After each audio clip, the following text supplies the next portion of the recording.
"We need a mama, not a stranger," Louisa Wexley told her father plainly. 12 years old, and entirely too used to running a household meant for someone considerably older,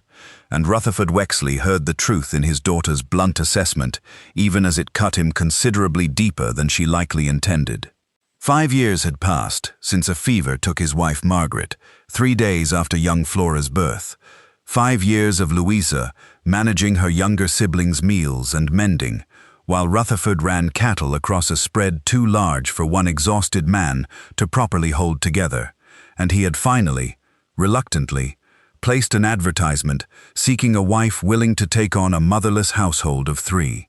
Josephine Dunmore answered that advertisement from a flooded-out homestead considerably further north, her own small farm claimed by a spring rise that had washed away 2 seasons' worth of careful work and left her with nothing beyond a single trunk and a fierce, practical determination not to starve, waiting for circumstances to improve on their own. She wrote to Rutherford plainly that she brought no dowry and no particular romantic expectation, only a strong back and a willingness to work. And Rutherford, who had grown considerably tired of pretending his household needed anything less urgent than immediate, practical help, wrote back within the week, offering train fare and an honest arrangement. They married in Pinon Ridge, New Mexico territory, scarcely 3 weeks after her arrival. A plain courthouse ceremony neither pretended was anything grander than the practical solution it plainly was. Josephine understanding fully that love, if it came at all, would need to grow considerably slower than the wedding itself had. She moved into the Wexley ranch house that same afternoon, meeting 9-year-old Bennett and 5-year-old Flora within the hour, both children curious and cautiously friendly in the uncomplicated way of the very young, while Louisa watched the whole proceeding from the kitchen doorway with an expression Josephine recognized immediately as grief wearing the mask of suspicion. I have watched a great many households absorb a new stepmother in the space of a single afternoon, and the youngest children nearly always adjust considerably faster than the eldest, who carry enough memory of what was lost to measure every new arrangement against it. Flora, barely old enough to remember her own mother's face clearly, took to Josephine within days, following her through the kitchen asking endless questions, while Bennett kept a polite, watchful distance that gradually warmed as Josephine proved herself steady rather than merely temporary.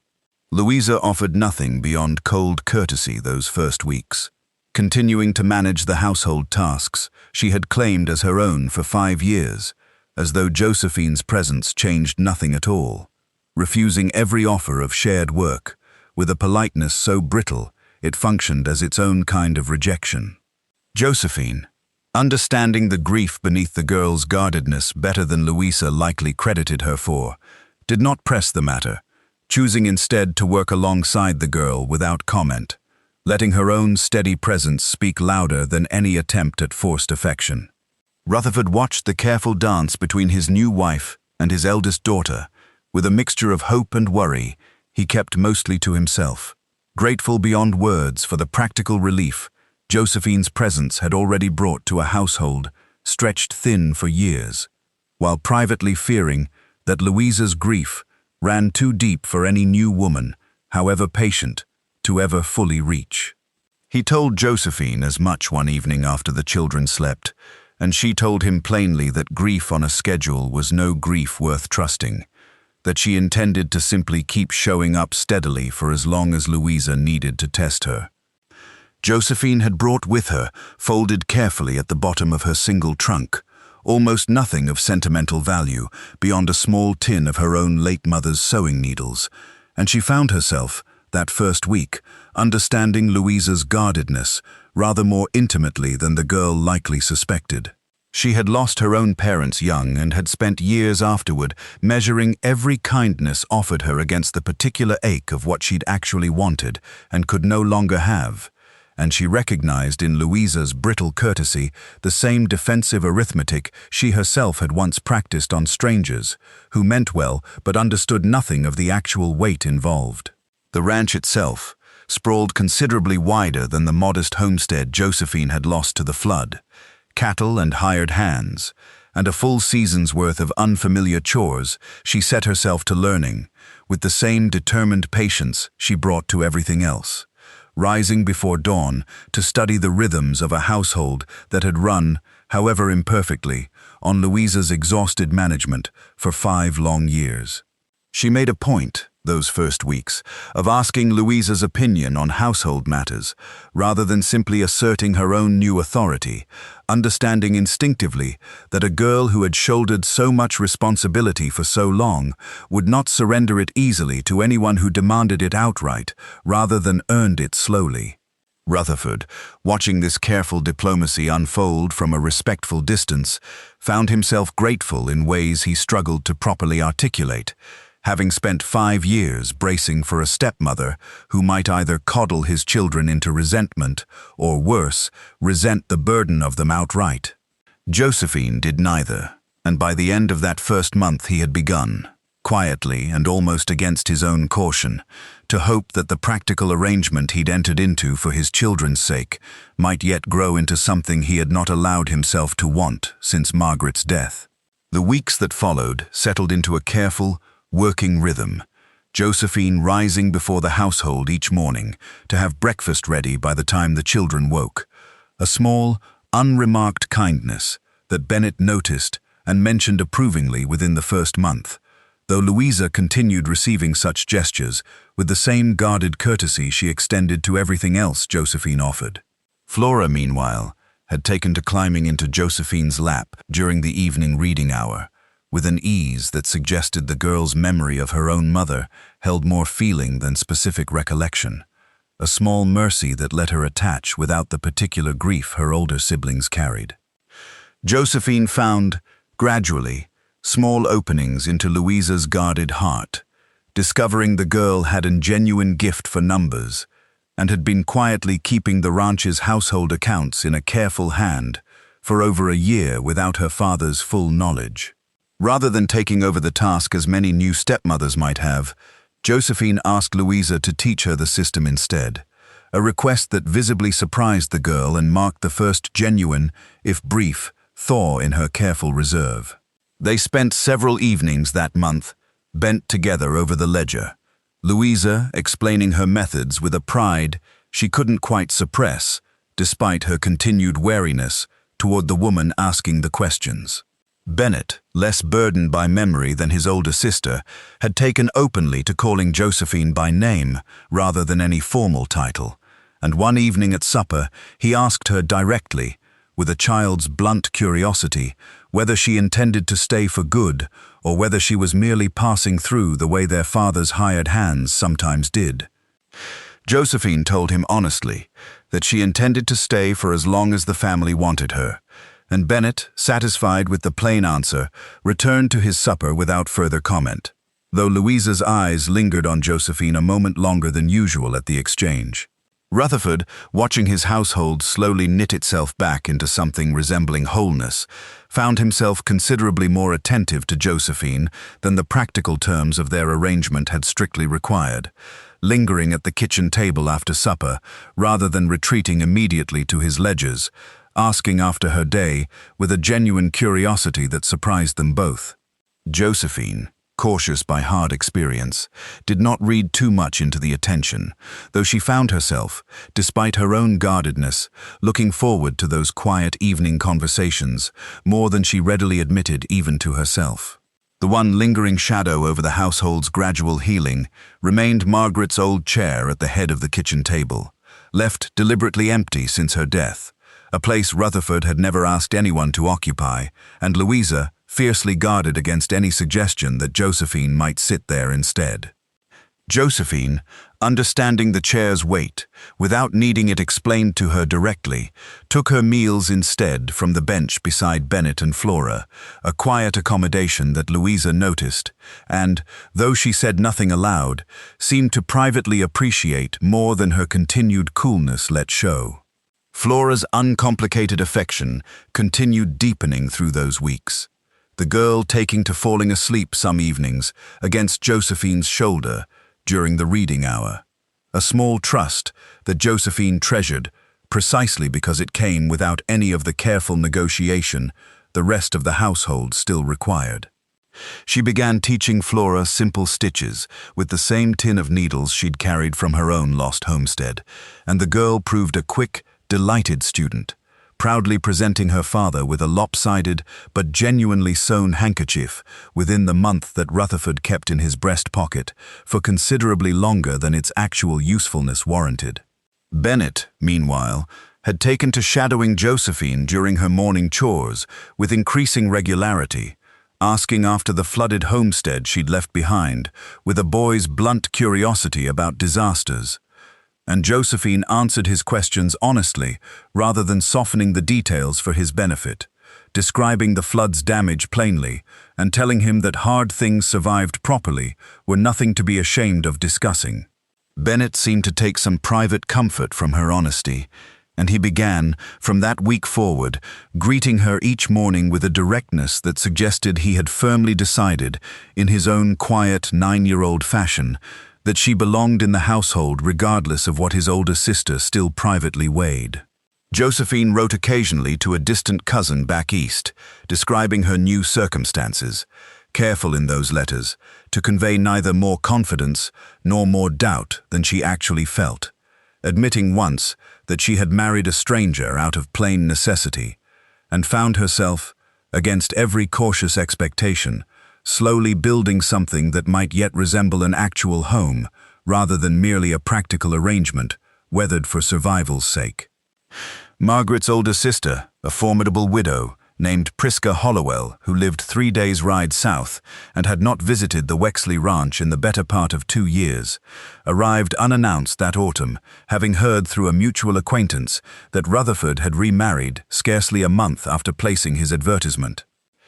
She arrived at the ranch with her disapproval already fully formed, informing Rutherford within minutes of stepping down from her wagon that she considered the haste of his remarriage a plain insult to her late sister's memory, and a troubling sign of poor judgment where the children's welfare was concerned. Josephine, present for the entire exchange, held her composure though Prisca's pointed remarks landed with considerable precision, the older woman making a show of studying the household for evidence of neglect or impropriety, inspecting the children's clothing and the state of the kitchen with the critical eye of a woman determined to find fault, regardless of what she actually observed. Louisa, watching her aunt's visible disapproval, found her own carefully buried grief and confusion stirred back to the surface, uncertain suddenly whether her own cautious warming toward Josephine represented disloyalty to her mother's memory after all. Prisca stayed 3 days, growing increasingly convinced with each passing hour that the marriage represented exactly the kind of rushed, poorly considered arrangement she had feared, and she informed Rutherford plainly before departing that she intended to file a formal complaint with the territorial family court, arguing that the children's welfare required a formal review of the household, given the marriage's questionable haste and Josephine's complete lack of established character references in the territory. Rutherford argued the matter at considerable length, but Prisca's mind, once made, proved as immovable as her late sister's had reportedly been. The complaint, once filed, cast a long shadow over the ranch's fragile new peace, Rutherford spending considerable time and expense consulting the territory's family court officials about what a formal review might actually entail, and Josephine found herself, for the first time since her arrival, genuinely afraid that the modest stability she'd finally found might be stripped away by a legal process she had no real standing to fight on her own behalf. Louisa's earlier coolness returned in full during this anxious period, the girl retreating once more into guarded silence, uncertain where her loyalties properly belonged amid the sudden uncertainty. A territorial official informed Rutherford that the review would proceed more smoothly and considerably faster if the household could demonstrate a period of stable, unhurried adjustment before any formal hearing. A suggestion that planted in Rutherford's mind the difficult idea that Josephine's continued presence in the house during the review period might, however unfairly, work against rather than for the family's case. Josephine, hearing the official's suggestion secondhand, arrived at the same painful conclusion herself before Rutherford ever worked up the nerve to raise it directly with her. Prisca's visit had unsettled the children in ways that took several days to fully surface. Bennett growing unusually quiet at supper, Flora clinging more tightly than usual to whichever adult stood nearest, and Louisa retreating into the same brittle formality she'd shown Josephine during those very first difficult weeks. As though her aunt's disapproval had reopened a wound Josephine's patient presence had only partially closed. Josephine did not press the girl to explain the sudden distance. Understanding that Prisca's visit had forced Louisa to reckon publicly with loyalties she likely hadn't fully sorted out, even privately. Rutherford, for his part, grew increasingly frustrated with the whole ordeal, telling Josephine one evening that he had built this household back from genuine ruin with her help, and found it deeply unjust that a sister-in-law who'd shown no interest in the children's daily welfare for 2 full years now presumed to judge his fitness as a father from a single 3-day visit.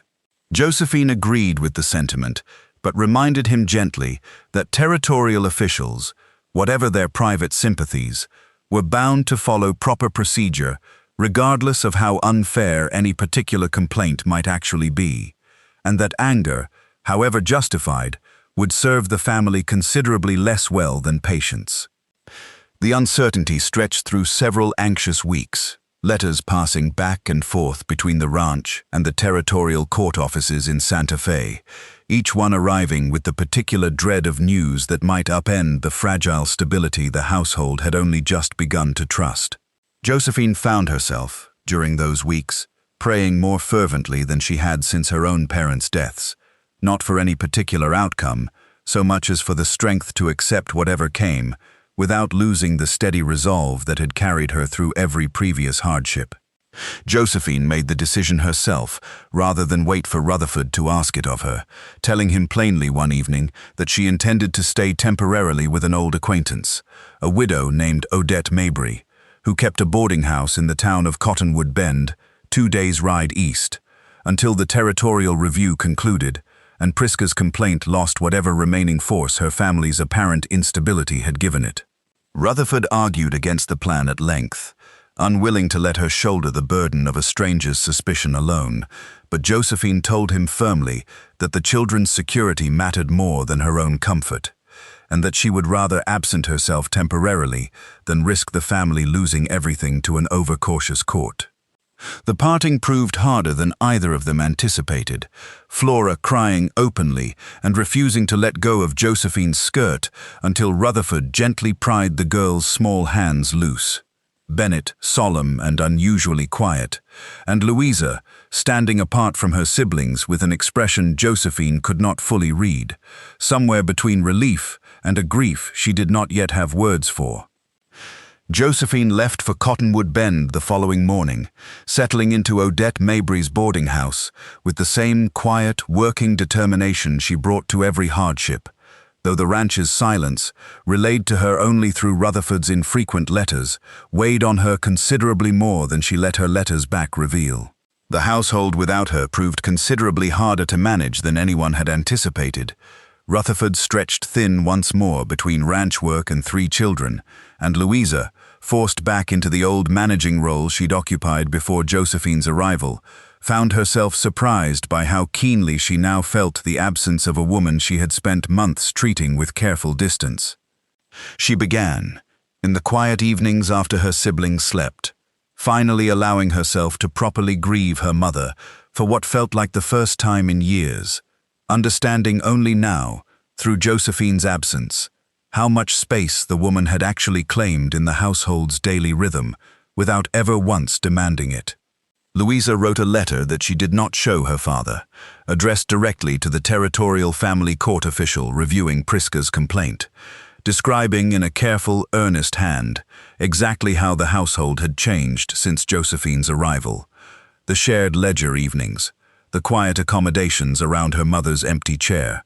the steady, patient presence that had never once tried to replace a memory Louisa still held dear. She sealed the letter and rode into Pinon Ridge herself to post it, a 12-year-old girl taking matters into her own hands with a determination that would have made her mother proud. Bennett and Flora, learning of their sister's letter only after the fact, added their own brief notes to a second envelope Louisa helped them address. Flora's contribution, consisting mostly of a drawing of the whole family, gathered at the table, Josephine included, which Louisa judged, with the careful diplomacy of an older sibling, to be considerably more persuasive than anything words alone could manage. Odette Mabry, the widow who kept the Cottonwood Bend boarding house, proved a kind and perceptive host, noticing within days that her guest carried a grief considerably heavier than the practical explanation Josephine offered for her stay. She did not press for details, only made a point of keeping Josephine occupied with the boarding house's steady stream of small tasks, understanding from her own years of widowhood that busy hands often did more good for a troubled heart than any amount of well-meaning conversation. Josephine found herself grateful for the woman's quiet company,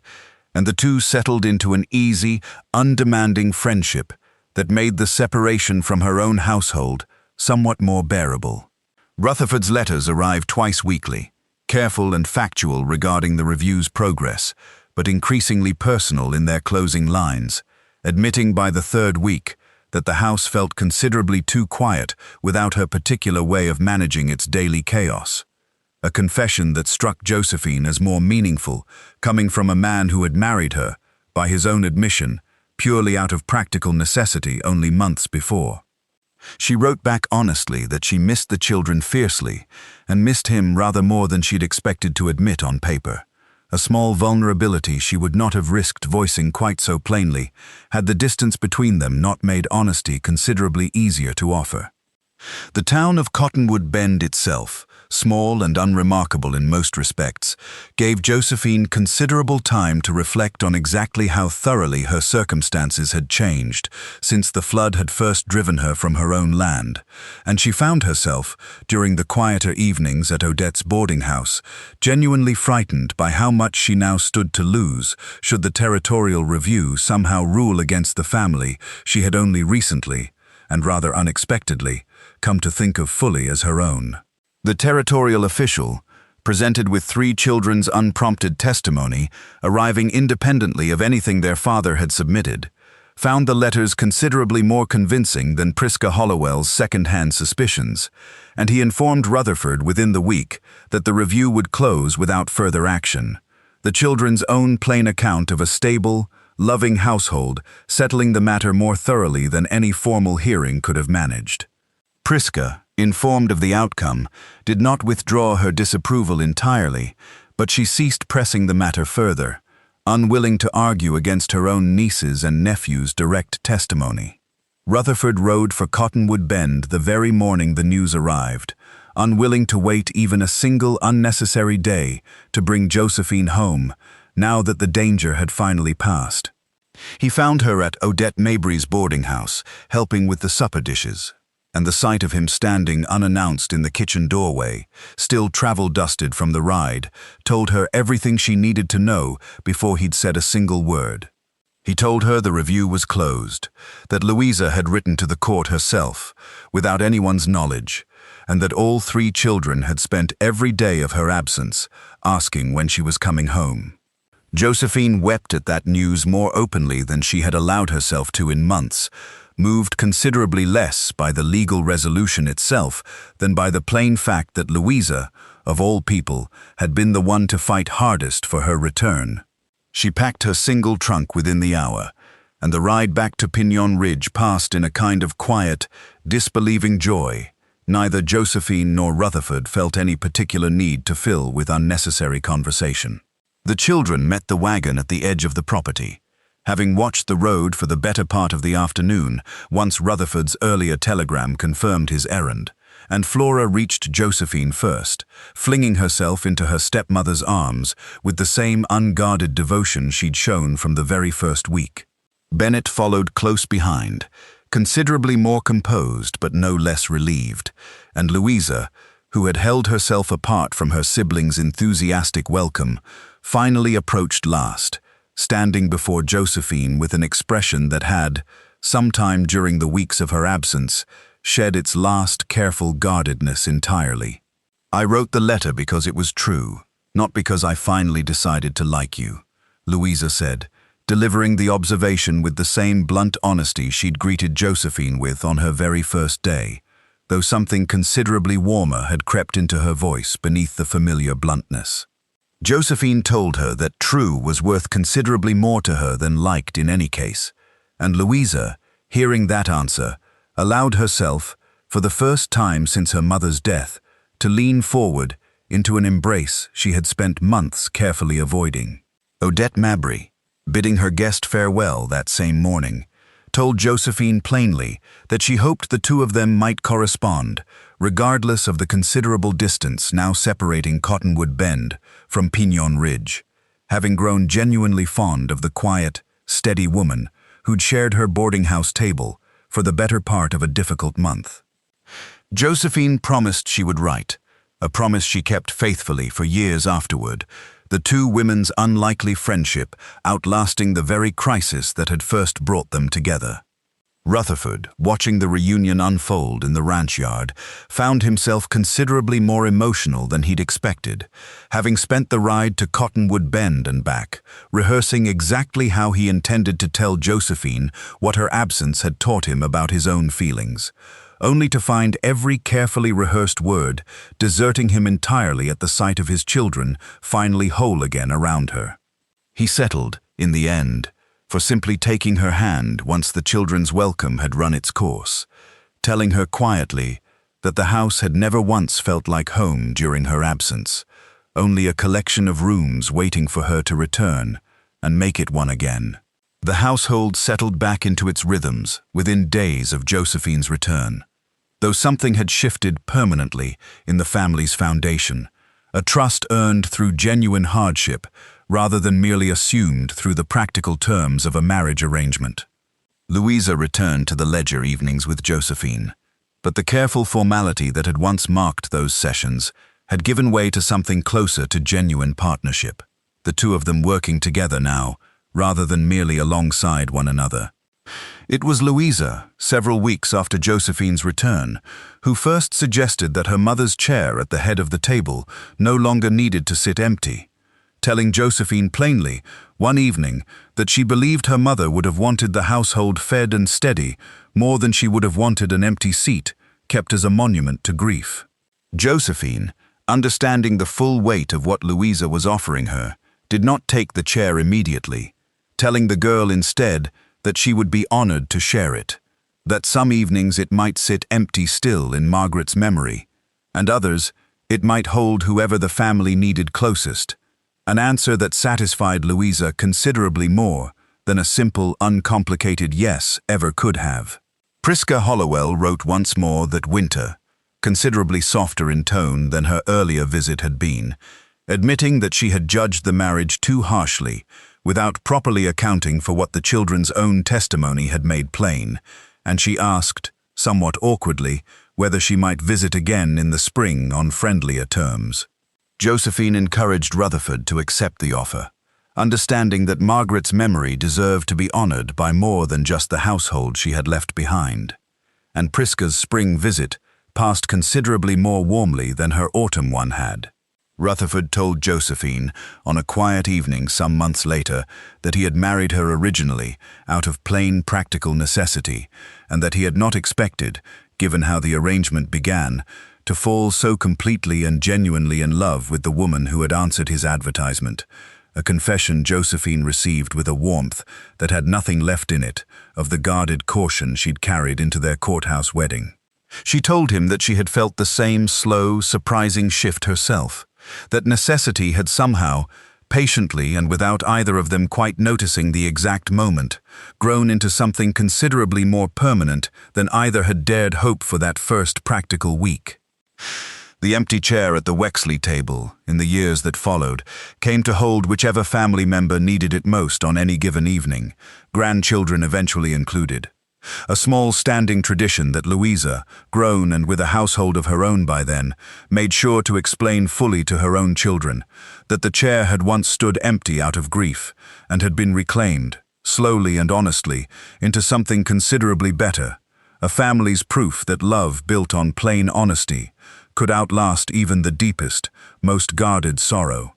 Bennett grew into a steady, capable young man who took over much of the ranch's daily operations alongside his father,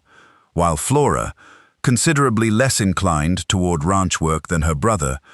developed instead a genuine talent for sewing that Josephine had first nurtured with that small inherited tin of needles, eventually opening a modest dressmaking shop in Pinon Ridge that the whole family took considerable pride in. Louisa, once grown, kept the household ledgers for her own family, in precisely the careful hand Josephine had first admired all those years ago, a small, lasting inheritance passed between two women who had built genuine trust out of nothing but patience and plain honesty, and Louisa never once, in all the years that followed, forgot the woman who had waited out her grief, without ever once demanding she hurry through it. Josephine kept Odette Mabry's letters bundled together with her own mother's old sewing needles for the rest of her life, two small collections of proof that even the hardest, most uncertain seasons eventually gave way to something worth keeping, and she told her own grandchildren, years later, that a family was never really built in a single wedding or a single easy season. But slowly, through every difficult test that asked its members to choose each other again and again, until the choosing no longer felt like choosing at all, only home. It was, she always said, the truest inheritance she had to leave behind, considerably more lasting than any chair or any table, a plain and steady proof that showing up faithfully, season after difficult season, was the whole of what love had ever actually required of her.